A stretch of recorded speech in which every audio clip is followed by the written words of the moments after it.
پیارے دوستو، ایک مرتبہ ایک عورت پیارے نبی حضور صلی اللہ علیہ وآلہ وسلم کی بارگاہ میں حاضر ہوئی اور اس عورت نے ایک ایسا سوال کیا جس سوال کی وجہ سے وہاں پر موجود سبھی لوگوں نے اپنا چہرہ چھپا لیا، کیونکہ انہیں حیا آ گئی، یہ شرم آ گئی۔ یہ سوال کیا تھا؟ اس عورت نے آ کر کہا، یا رسول اللہ صلی اللہ علیہ وآلہ وسلم، میرے ماں باپ آپ پر قربان، کیا عورتوں کو حیض ہوتا ہے؟ جب اس نے سوال کیا تو اس سوال کو اس وقت کے دور میں اچھا نہیں سمجھتے تھے، یعنی کہ اس سوال کو کوئی پوچھا نہیں جاتا تھا۔ اسی کے باعث لوگوں کو شرمندگی ہوئی، ان کو شرمندگی سمجھا جاتا تھا۔ لہٰذا نبی کریم صلی اللہ علیہ وآلہ وسلم نے اس بھرم کو توڑتے ہوئے اس عورت کے سوال کا جواب دیا اور کہا، ہاں، عورت کو حیض ہوتا ہے۔ اب اس سے یہ پتہ چلتا ہے کہ اسلام کے اندر ایسے سوالات کرنا جن کا تعلق ڈائریکٹلی یا انڈائریکٹلی کسی جسمانی کیفیت سے ہو، ان کے پوچھنے میں شرم یا آڑ نہیں کرنی چاہیے، کیونکہ شرم یا آڑ کے چکر میں بعض دفعہ آپ بہت سی ایسی نعمتوں سے محروم ہو جاتے ہیں جن کا آپ کو ثواب ملنا ہوتا ہے۔ کیا جمعے کے دن جمع کرنے کی بھی فضیلت ہے؟ یہ ایک ایسا ہی سوال ہے جو کہ اکثر اوقات پوچھا نہیں جاتا، لیکن یہ پوچھا جانا چاہیے۔ اس کا جواب کیا ہے؟ علماء اس حوالے سے کیا فرماتے ہیں اور احادیث میں اس کے حوالے سے کیا بیان آتا ہے، آج کی اس انفارمیٹیو ویڈیو میں ہم آپ کو بتاتے ہیں۔ اس لیے اگر آپ نے ابھی تک ہمارے یوٹیوب چینل کو سبسکرائب نہیں کیا تو ابھی سبسکرائب کریں، ساتھ لگے بیل نوٹیفیکیشن پر ضرور پریس کریں تاکہ لیٹسٹ اپلوڈ ہونے والی ہماری ویڈیوز کا نوٹیفیکیشن بر وقت آپ تک پہنچتا رہے۔ پیارے دوستوں، لوگوں میں یہ بات بڑی مشہور ہے کہ جمعے کے دن بیوی سے ہم بستری کرنے کی کوئی خاص اہمیت ہے۔ حالانکہ اس بات کی کوئی اہمیت نہیں، لیکن ان سے متعلق ایک روایت ذکر کی جاتی ہے اور وہ روایت یہ ہے۔ حضرت ابو ہریرہ رضی اللہ تعالیٰ عنہ سے روایت ہے، انہوں نے کہا، رسول کریم صلی اللہ علیہ وآلہ وسلم نے فرمایا کہ تم میں سے کوئی عاجز آ گیا ہے کہ وہ اپنی بیوی سے ہر جمعے کو ہم بستری کرے، اس کے لیے وہ اجر ہے۔ ایک اجر وہ اس کا اپنے غسل کرنے کا اور دوسرا اس کی بیوی کے غسل کرنے کا۔ رسول کریم صلی اللہ علیہ وآلہ وسلم نے ارشاد فرمایا، اس حدیث کے مطابق جو شخص جمعے کے دن جنابت کے غسل کے طریقے اہتمام کے ساتھ غسل کرتا ہے اور پھر پہلی فرصت میں مسجد جاتا ہے تو گویا اس نے اللہ کی خوشنودی کے لیے اونٹنی کی قربانی کر دی۔ اسی طریقے سے جو دوسری فرصت میں مسجد کو جاتا ہے گویا اس نے بیل کی قربانی دے دی۔ جو تیسری فرصت میں مسجد جاتا ہے گویا اس نے میڑھا قربان کیا۔ جو چوتھی فرصت میں جاتا ہے گویا اس نے مرغی قربان کی، اور جو پانچویں فرصت میں جاتا ہے گویا اس نے انڈے سے خدا کی خوشنودی حاصل کی ہے۔ پھر جب امام خطبے کے لیے نکل آتا ہے تو فرشتے خطبے میں شریک ہو کر خطبہ سننے لگتے ہیں۔ اس حدیث کے متعلق کہا جاتا ہے کہ اس میں غسل جنابت کا ذکر ہے اور غسل جنابت جمعہ کے بعد ہی ہوتا ہے، اس لیے یہ حدیث جمعے کے دن بیوی سے ہم بستری کرنے کی دلیل ہے۔ ہمارا ایک ذاتی خیال ہے کہ یہاں غسل جنابت سے مراد کامل غسل ہے، اور اسی لیے کوئی شخص یہ کرتا ہے، یعنی وہ جمع کرنے کی طاقت رکھتا ہے تو اس کو ضرور کرنا چاہیے، اور اگر طاقت نہیں رکھتا تو اللہ تعالیٰ کسی شخص پر وہ بوجھ ڈالتا ہی نہیں جو کہ وہ اٹھانے کے قابل نہ ہو۔ اسی حوالے سے پیارے دوستوں آگے چلتے ہیں اور آپ دوستوں کو کچھ عام چیزیں آپ کو پتہ ہونی چاہیے وہ بتاتے ہیں، ان کو بھی ہم آپ کے سامنے ذکر کر لیتے ہیں۔ پیارے دوستوں، بالغ عورتیں اور بالخصوص شادی شدہ دوست و احباب جو ہیں وہ اس ویڈیو کو خود بھی دیکھیں اور اپنے دوستوں کے ساتھ بھی اسے ضرور شیئر کریں تاکہ سب کو اس ویڈیو کا فائدہ پہنچتا رہے۔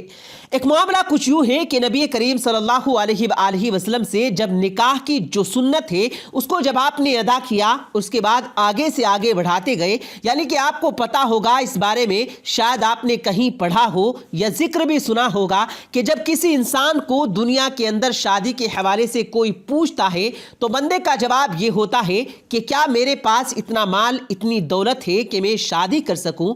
کیا میری آنے والی اولاد کو پالنے کے لیے میرے پاس سرمایہ ہوگا، جو کہ ضروری ہوتا ہے؟ اس طرح کے جو سوالات ہیں ان کا جواب بھی بڑا اہم ہوتا ہے۔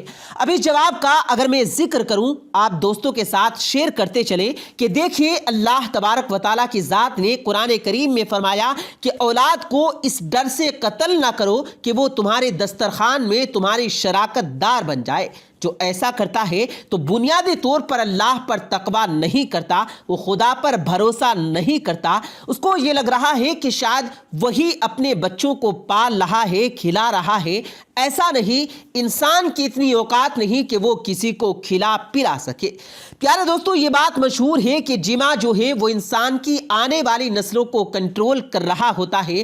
اب یہ بات آپ سبھی لوگ جانتے ہوں گے، حالیہ دور کے اندر لوگ ایسے بھی ہیں جو کہ اس حوالے سے کچھ چیزوں کا خیال رکھتے ہیں، کیونکہ اگر وہ اولاد نہیں چاہتے تو وہ مباشرت طول کر لیتے ہیں، لیکن وہ اس کو اس طریقے سے کرتے ہیں، اس طرح سے پروٹیکٹ کرتے ہیں کہ آنے والی جنریشن پیدا ہی نہ ہو۔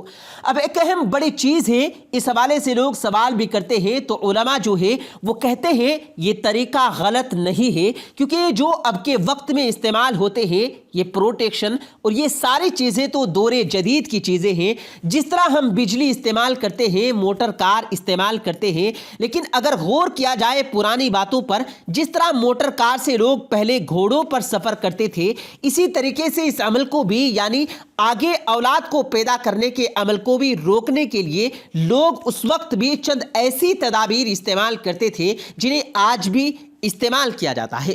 وہ اپنے معدے کو عورت کے معدے کے ساتھ ملنے نہیں دیا کرتے تھے۔ تو کچھ اسی طرح کی کچھ چیزیں جو روایت میں پائی جاتی ہیں، جن سے کافی سارے معاملات حل ہو جاتے ہیں اور کافی سارے سوالات کے جوابات بھی آپ کو مل جاتے ہیں۔ اب دوستو آگے بڑھتے ہیں، جن میں جمعے کے دن کے جانے والی کچھ غلطیاں بھی ہیں، ان کے حوالے سے بتاتے ہیں۔ ہم اکثر اوقات کچھ ایسے معاملات کر لیتے ہیں جن کے باعث ہمیں کچھ نہ کچھ وہ پریشانیاں آگے جا کے فیس کرنی پڑتی ہیں۔